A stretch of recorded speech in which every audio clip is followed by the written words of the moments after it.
There was a time when many people viewed the Bible as nothing more than an ancient religious text, a collection of stories written in a distant past, disconnected from the realities of the modern world.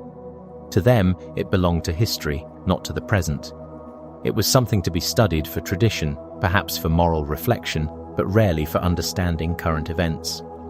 In an age defined by science, technology, and global connectivity, the idea that a text written thousands of years ago could still hold relevance seemed, to many, increasingly unlikely. But something has begun to change. Before we go further, if you're interested in exploring deep connections between history, faith, and the modern world, consider subscribing and following the channel so you don't miss future content that dives into these questions. Today, as the world becomes more unstable and unpredictable, more people are beginning to revisit that assumption. Global tensions are rising, conflicts emerge, fade, and reappear in cycles that feel strangely familiar. Political alliances shift, economic systems tremble under pressure, and in the middle of all this, a growing number of individuals, both religious and secular, are starting to ask a question that once seemed outdated. What if those ancient texts were not merely reflections of the past, but frameworks that reveal something deeper about human history? This shift in perspective does not necessarily come from blind belief. Rather, it emerges from observation. When people look at the patterns of history, the repetition of conflict, the persistence of certain regions as centers of tension, and the endurance of specific cultures, they begin to wonder whether history follows a structure that was recognized long ago. And this leads to a central, thought-provoking question. Could the Bible, in some way, be reflecting the underlying patterns of history itself? To explore that question, one must turn to a region that has stood at the crossroads of civilizations for thousands of years, the Middle East. At first glance, the Middle East is not the largest region in the world, nor is it the most populous. Yet its influence on global history is disproportionately large. It has served as the birthplace of major religions, the battleground of empires, and the focal point of countless geopolitical struggles. Ancient empires marched through its lands, leaving behind layers of cultural and political transformation. From the rise and fall of early kingdoms to the expansion of vast imperial powers, this region has consistently played a central role in shaping the course of human civilization. What makes this even more striking is that the pattern has not disappeared in the modern era. Instead, it has continued, perhaps even intensified. The same region that once witnessed the movements of ancient armies is now at the center of modern political tensions, diplomatic negotiations, and military conflicts. News headlines frequently return to this part of the world, reinforcing its status as a persistent focal point of global attention. Within this already significant region lies an even more remarkable case: Israel. Geographically, Israel is a small nation. Its size is modest compared to many countries, and by conventional measures, it should not dominate global discourse. Yet it does. Time and again, Israel appears at the center of international conversations, whether in political debates, security concerns, or diplomatic negotiations. Its actions are scrutinized, its relationships are analyzed, and its existence itself often becomes a topic of global significance. This creates a geopolitical paradox. Why does such a small country command such a large presence on the world stage? Why does it remain a consistent focal point in both regional and global dynamics? Part of the answer lies in its unique position at the intersection of history, religion, and politics. Israel is not just a modern nation-state, it is a place deeply embedded in the narratives of multiple civilizations. Its land carries historical memory, religious significance, and strategic value, all at once. This convergence amplifies its importance far beyond what geography alone would suggest. But there is also another dimension to consider. When observers, especially those familiar with biblical texts, look at the enduring centrality of this region and this nation, they begin to notice something intriguing. The same areas that are repeatedly highlighted in ancient writings continue to appear in the unfolding story of the modern world. This does not automatically prove a prophetic connection, but it raises a compelling possibility that certain locations hold a structural importance in the narrative of human history. The Middle East, and Israel in particular, may represent more than just geopolitical hotspots. They may function as recurring nodes in a much larger historical pattern, one that has been observed, interpreted, and recorded in different ways across time. This realization does not lead to a single, definitive conclusion. Scholars approach it with caution, emphasizing the importance of historical context and the symbolic nature of ancient texts. At the same time, others view these parallels as meaningful, suggesting that history might not be as random as it appears. What is clear, however, is that the question itself is becoming harder to ignore. If a region continues to shape global events across millennia, if a small nation consistently commands disproportionate attention, and if ancient texts repeatedly point to these same places, then perhaps the issue is not simply about coincidence. Perhaps it is about pattern, one that invites deeper reflection. And that brings us back to the central question: are we merely witnessing the natural unfolding of history, or are we observing something that has been recognized and described long before our time? The answer may not be simple, but the search for it is what makes this conversation so compelling. Continuing from that question, the focus naturally narrows from an entire region to a single city, one that has stood at the center of spiritual devotion, political struggle, and historical continuity for thousands of years: Jerusalem. If the Middle East is the crossroads of civilizations, then Jerusalem can be understood as its beating heart. Few places on Earth carry the same density of meaning compressed into such a small geographic space. For billions of people across the world, this city is not simply a location on a map. It is sacred ground. It holds significance for three of the world's major religions: Judaism, Christianity, and Islam, each of which sees Jerusalem not as peripheral, but as central to its spiritual narrative. For Judaism, Jerusalem is the ancient capital, the site of the temple, and the focal point of centuries of prayer and longing. For Christianity, it is the setting of pivotal events in the life of Jesus, including his crucifixion and resurrection. For Islam, it is home to one of the holiest sites associated with the Prophet Muhammad's night journey. These overlapping claims do not merely coexist, they intersect, intertwine, and at times collide, creating a unique and often fragile balance. This convergence of religious significance transforms Jerusalem into something more than a city. It becomes a symbol, one that represents identity, belief, and historical continuity for vast populations. And it is precisely this symbolic weight that has made Jerusalem so difficult to separate from conflict. In biblical literature, Jerusalem is sometimes described using powerful and evocative imagery. One such image refers to it as a cup of trembling, or a cup that sends all surrounding peoples reeling.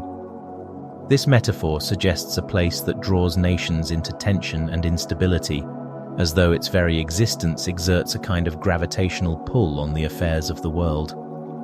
For those who read these texts through a theological lens, such imagery appears strikingly relevant. The idea that a single city could become the focal point of international attention and conflict seems less abstract when viewed in light of Jerusalem's history.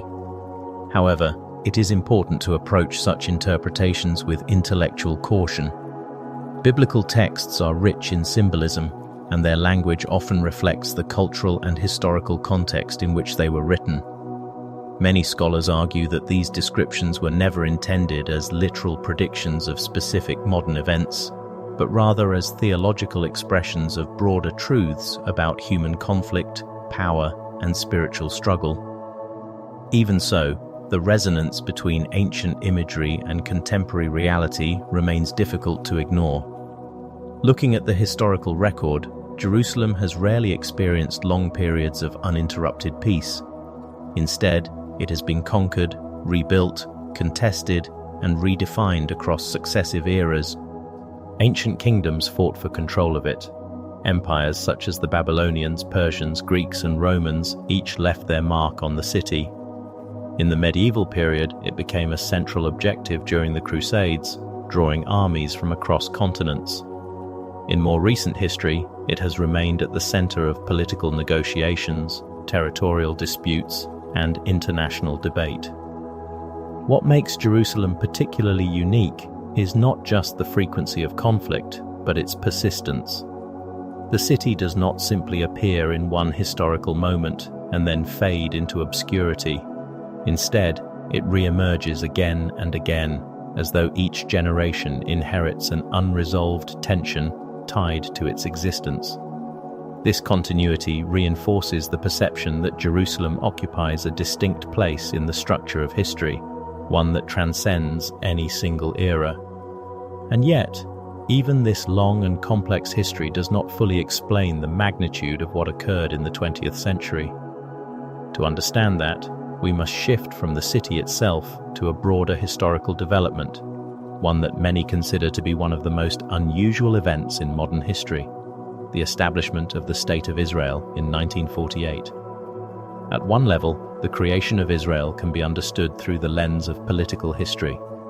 It followed the collapse of empires, the aftermath of global war, and a series of diplomatic decisions shaped by international powers.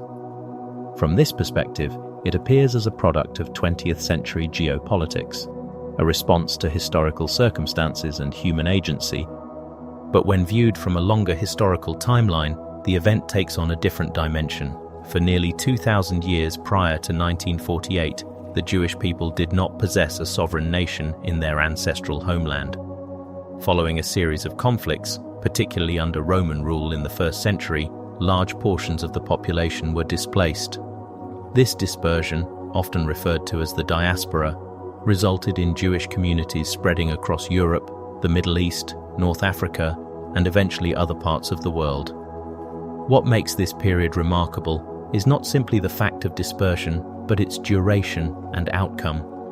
Across centuries, the Jewish people lived as minorities within diverse societies, adapting to different languages, cultures, and political systems. In many cases, they faced significant hardship, including exclusion, persecution, and violence. Despite these challenges, they maintained a distinct cultural and religious identity, preserving traditions, texts, and a shared sense of historical memory. This continuity raises an important question, one that extends beyond any single discipline.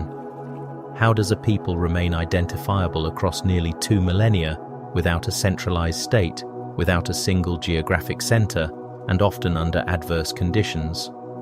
History provides examples of cultures that have assimilated or disappeared over time. Yet in this case, the opposite occurred. Identity was preserved and eventually reconstituted into a modern nation-state. When Israel was established in 1948, it marked more than a political milestone. It represented the re-emergence of a national identity in a geographic location deeply tied to its ancient origins. For many observers, this was not just unusual, it was unprecedented. The reformation of a nation after such an extended period of dispersion does not easily fit into standard historical patterns. This is where interpretations begin to diverge. Some view the event strictly through historical and political frameworks, emphasizing the role of international decisions, migration patterns, and the consequences of global conflict. Others, particularly those familiar with biblical traditions, see it as carrying additional layers of meaning. They point to passages that speak of restoration, return, and renewal, suggesting that the event may reflect themes long embedded in religious texts.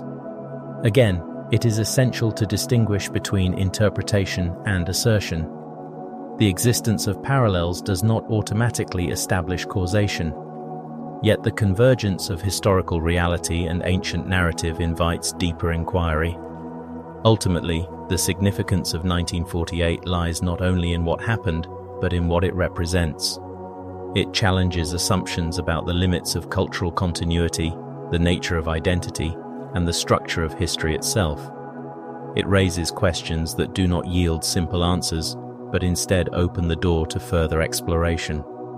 And perhaps most importantly, it brings us back to the broader theme that has been unfolding from the beginning, that history, when examined closely, may reveal patterns that are not immediately visible on the surface, patterns that connect the ancient world with the present in ways that continue to shape how we understand both. To fully understand why the events surrounding 1948 appear so extraordinary, it is necessary to look much further back, into a long and often painful chapter of history known as the diaspora. This period, stretching across nearly 2 millennia, forms the foundation for one of the most enduring and complex journeys of any people in recorded history. The origins of this dispersion can be traced in large part to the actions of the Roman Empire. In the 1st century, a series of Jewish revolts against Roman rule led to devastating consequences. The Roman response was not merely military suppression, it was systematic and far-reaching. Jerusalem was destroyed, the Second Temple was reduced to ruins, and a significant portion of the Jewish population was killed, displaced, or forced into exile. This was not a temporary migration. It marked the beginning of a prolonged period in which the Jewish people would live without a sovereign homeland. From that point forward, Jewish communities spread across vast regions of the world. They settled in parts of Europe, the Middle East, North Africa, and eventually the Americas.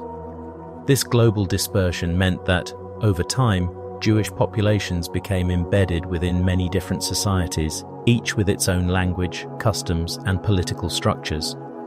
In practical terms, this created a situation in which there was no single geographic center, no unified political authority, and no consistent external environment.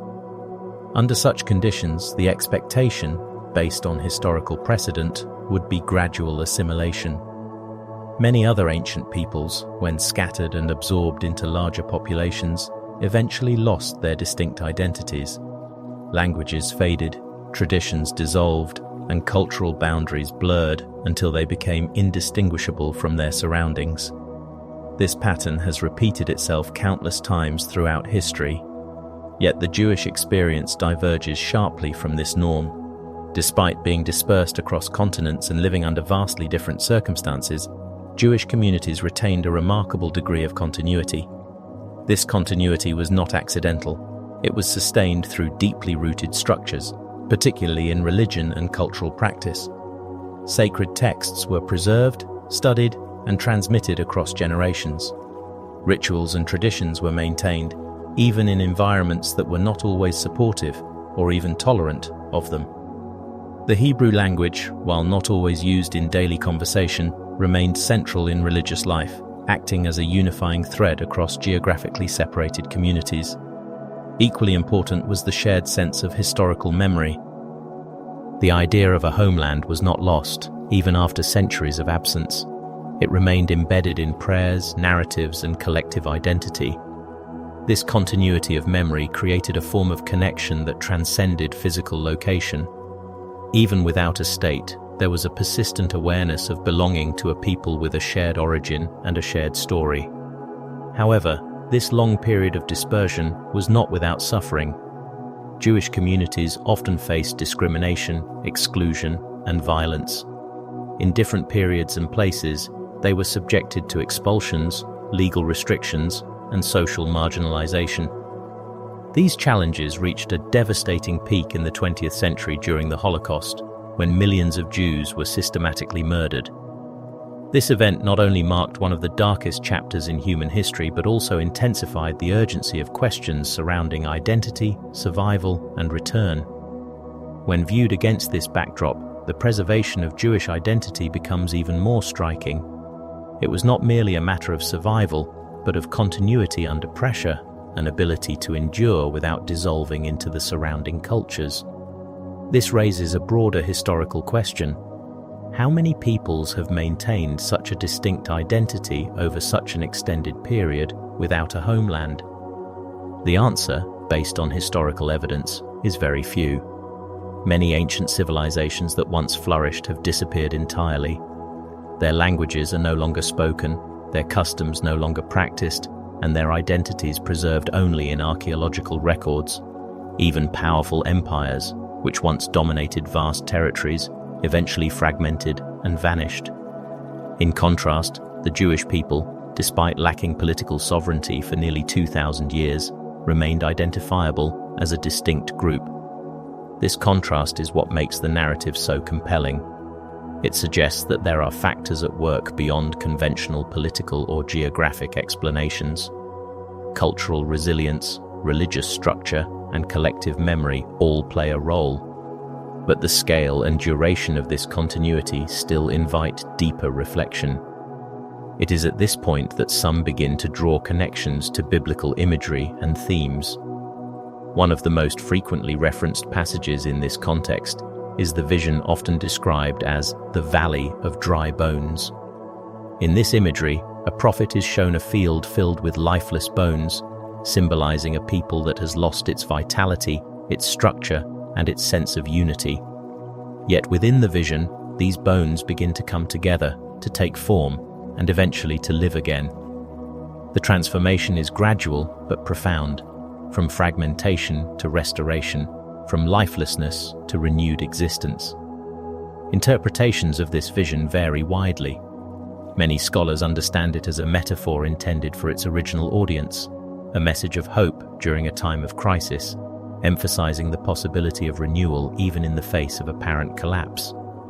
Others, particularly within certain religious traditions, see in it a broader symbolic pattern, one that resonates with the historical experience of dispersion and return. What is important, however, is not to force a single interpretation onto the text. Biblical literature is often layered and symbolic, allowing for multiple readings depending on context and perspective. The connection between ancient imagery and modern events, while intriguing, must be approached with care. Drawing direct, literal parallels can lead to oversimplification or misinterpretation. A similar caution applies to another recurring theme in biblical writings, the presence of ongoing conflict and instability. References to wars and rumors of wars are often cited in discussions about the cyclical nature of human history. When viewed from a contemporary standpoint, these descriptions can seem strikingly relevant. Conflict remains a constant feature of global affairs, and periods of relative stability are often interrupted by new tensions. Yet from an academic perspective, such observations reflect a broader truth about human societies rather than a specific prediction of modern events. Conflict, competition, and power struggles have been consistent elements throughout history. What changes are the forms they take, not their existence. Recognizing this helps to ground interpretation in historical reality rather than speculation. This is where the importance of balance becomes clear. On one hand, the parallels between ancient texts and modern developments can be thought-provoking. They invite questions about continuity, meaning, and the possibility that certain patterns repeat across time. On the other hand, responsible analysis requires restraint. Not every resemblance implies a direct connection, and not every symbolic image should be read as a literal forecast. Scholars often emphasize this point. Interpretation must remain anchored in context. Ancient texts were written for specific audiences, in specific historical moments, using language and imagery that reflected their time. While they may carry enduring themes, applying them directly to modern geopolitical events without careful analysis can lead to distortion. And yet, even with these cautions in place, the broader narrative retains its power. A people dispersed yet preserved. A history marked by loss yet defined by continuity. A return that challenges conventional expectations. And alongside it all, a body of ancient literature that continues to be read, interpreted, and reconsidered in light of unfolding events. Taken together, these elements do not provide simple answers, but they do create a framework for deeper inquiry, one that connects past and present, history and interpretation, observation and meaning. And as this exploration continues, the question remains open, inviting each observer to consider not only what has happened, but how it should be understood. As the narrative moves from ancient dispersion and symbolic interpretation into the present day, the focus inevitably returns to the modern geopolitical landscape, where historical memory, national identity, and global power dynamics converge in increasingly complex ways. What once appeared as isolated regional tensions now unfolds within an interconnected system where local conflicts can carry global consequences.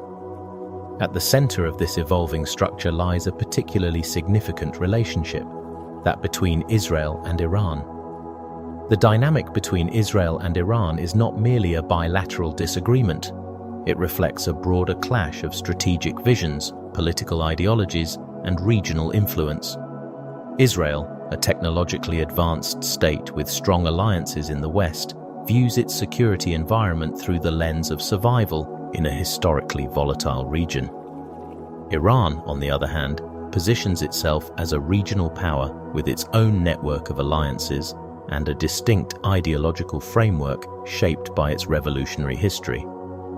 The tension between the two is expressed not only through rhetoric but also through indirect confrontations, influence in neighboring territories, and ongoing concerns about military capabilities.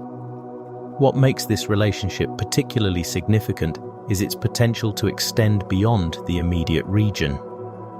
Unlike many historical conflicts that remain geographically contained, modern tensions carry the risk of broader escalation.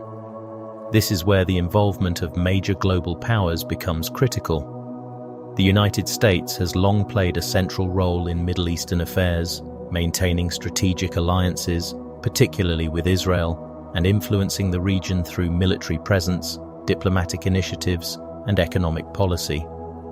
Its involvement is driven by a combination of security interests, historical partnerships, and the desire to maintain stability in a region that has global implications. Russia, meanwhile, approaches the region from a different angle. Its engagement is often shaped by strategic positioning, energy interests, and the pursuit of influence in a multipolar world.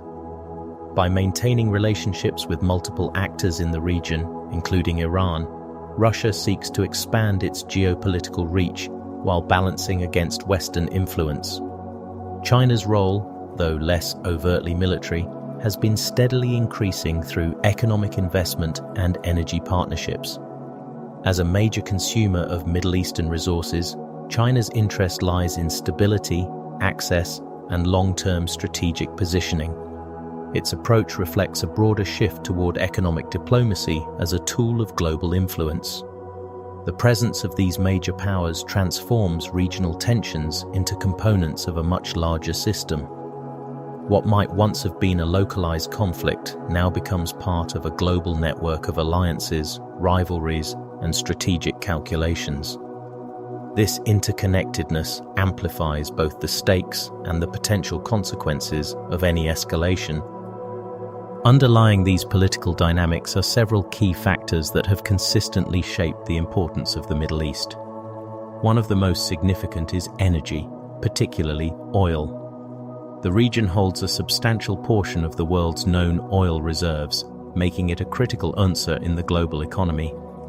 For decades, access to and control over these resources have influenced foreign policy decisions, economic strategies, and international relations. Fluctuations in the region can directly impact global markets, affecting everything from fuel prices to industrial production. In addition to economic considerations, religion continues to play a profound role. The Middle East is not only a geographic region but also a spiritual center for billions of people. Religious identity, historical narratives, and sacred spaces all contribute to the complexity of the conflicts that emerge there. Disputes are often not solely about territory or power. They are intertwined with deeply held beliefs and long-standing traditions, making resolution more difficult and emotionally charged. Strategic geography further enhances the region's importance. Positioned at the intersection of Asia, Europe, and Africa, the Middle East has historically served as a bridge between continents. Trade routes, migration paths, and military corridors have all passed through it. In the modern era, This strategic positioning continues to influence global logistics, security planning, and economic connectivity.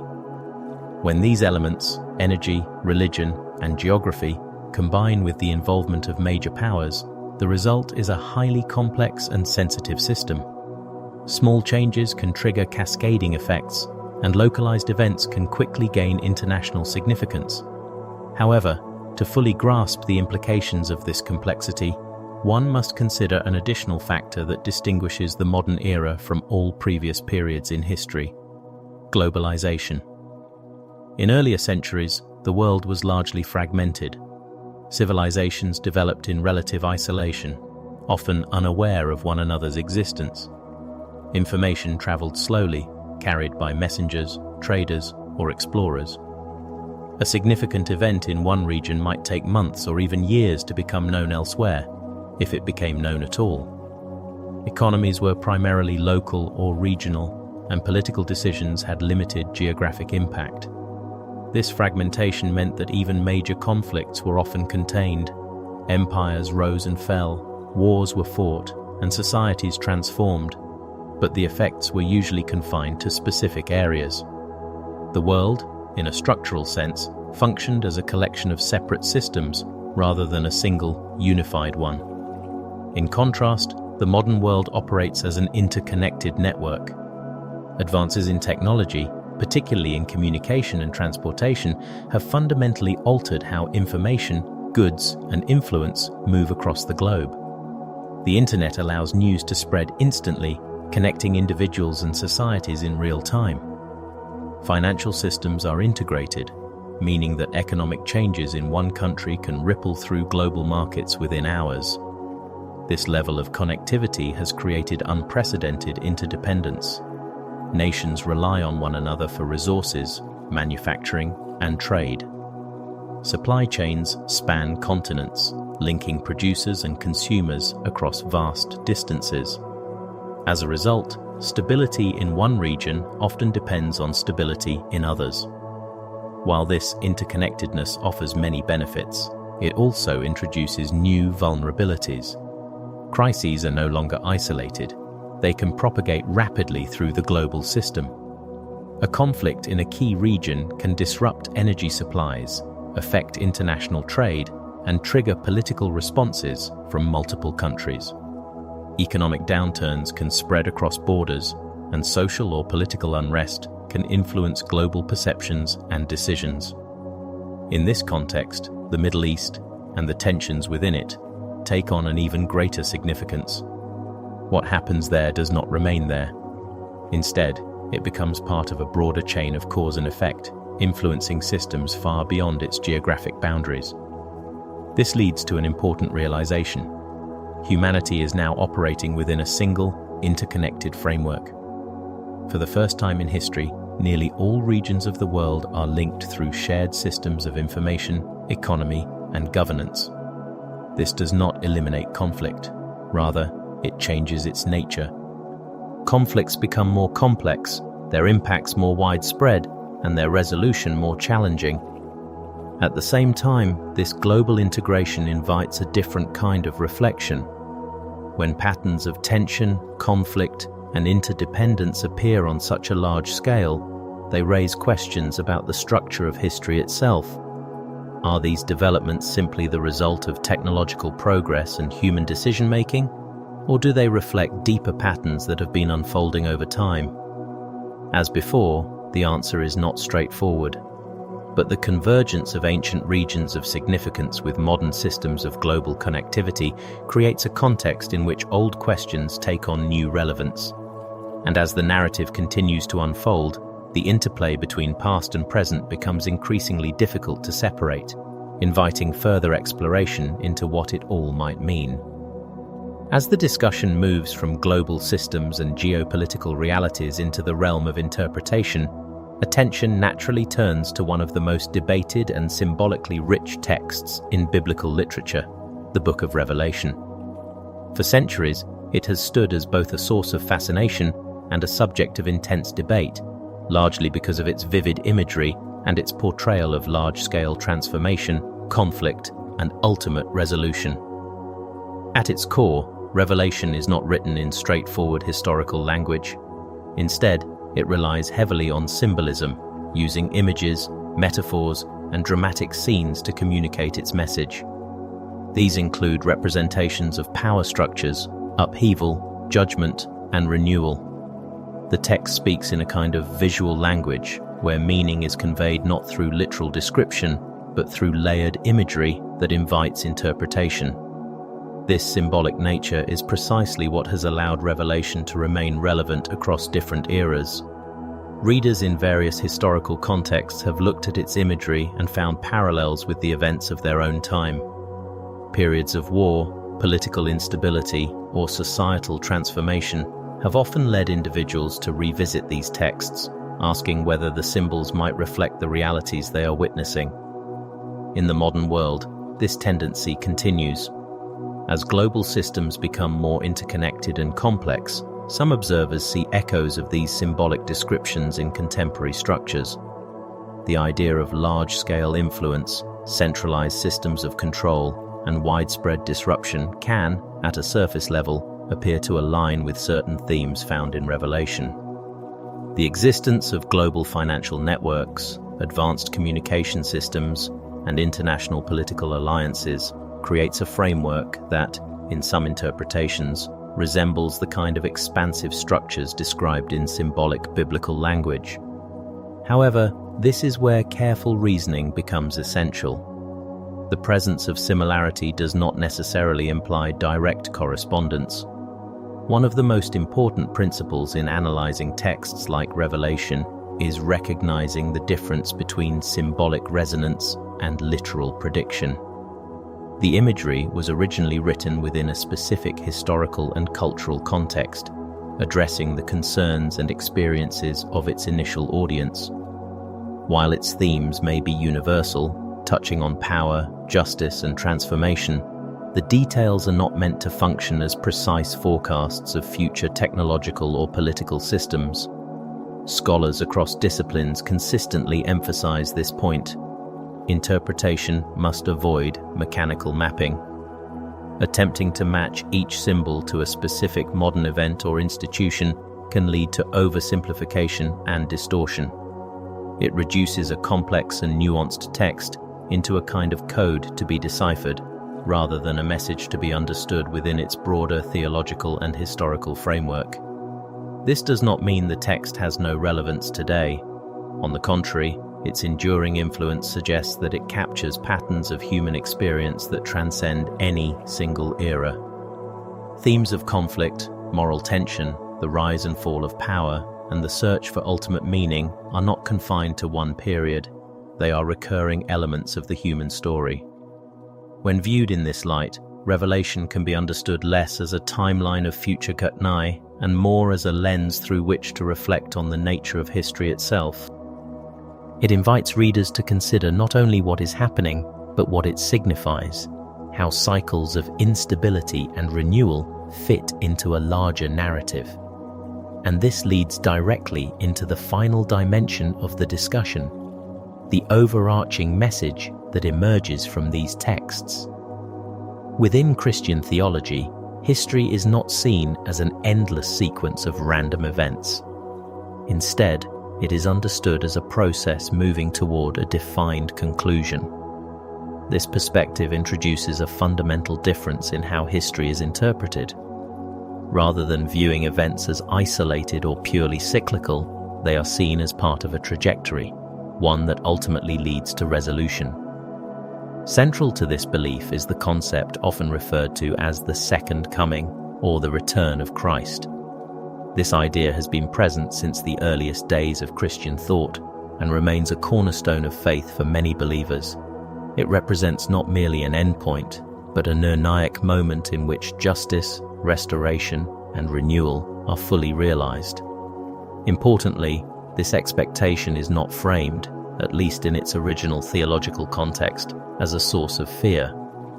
While the imagery associated with end times discussions can appear intense or even unsettling, the underlying message is one of hope.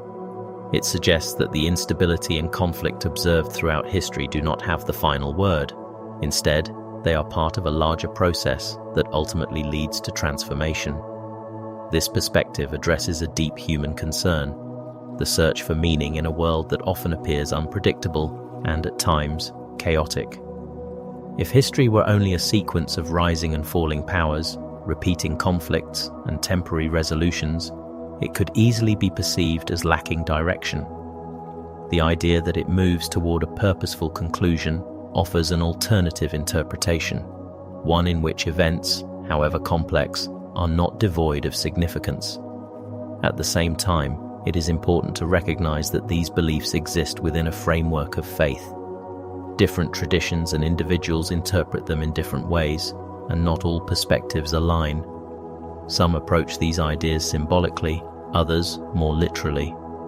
What unites them, however, is the emphasis on outcome, not as destruction, but as renewal. This distinction is crucial. The narrative, when understood in its broader context, does not end in despair, but in restoration.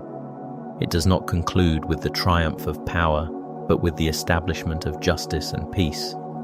In this sense, the message shifts from prediction to invitation, encouraging reflection not only on global events, but on personal perspective.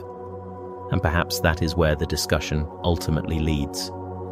Beyond the analysis of regions, conflicts, and texts, there remains a deeper question. How should one interpret the unfolding of history, not only as an observer, but as a participant within it? The answer may vary, but the framework provided by these ideas continues to offer a way of thinking about the world that is not defined by fear, but by the possibility of meaning and hope.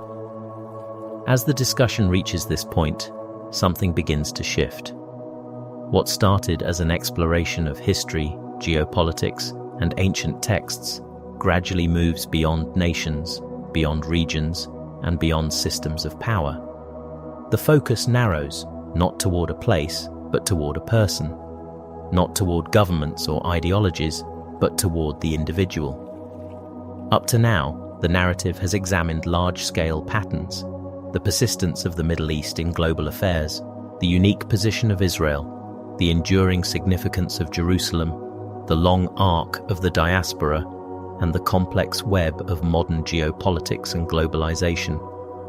It has also considered how ancient texts, particularly symbolic ones, might intersect with these developments, not as exact predictions, but as frameworks for reflection. But there comes a moment when these observations can no longer remain abstract. Because if history is not merely a sequence of disconnected events, if it carries patterns, direction, or even meaning, then the implications are not limited to nations or institutions. They extend to individuals. The question is no longer just about what is happening in the world, but about how one stands in relation to it. This is where the narrative reaches its turning point. For much of the discussion, it has been possible to remain in the role of observer, analyzing, comparing, questioning. But the themes that have emerged, identity, continuity, conflict, restoration, are not purely external. They reflect realities that exist within human experience itself. The same patterns that appear on a global scale, uncertainty, struggle, transformation, also unfold in personal lives, though often in quieter, less visible ways. In that sense, the story has never been only about history. It has also been about perspective.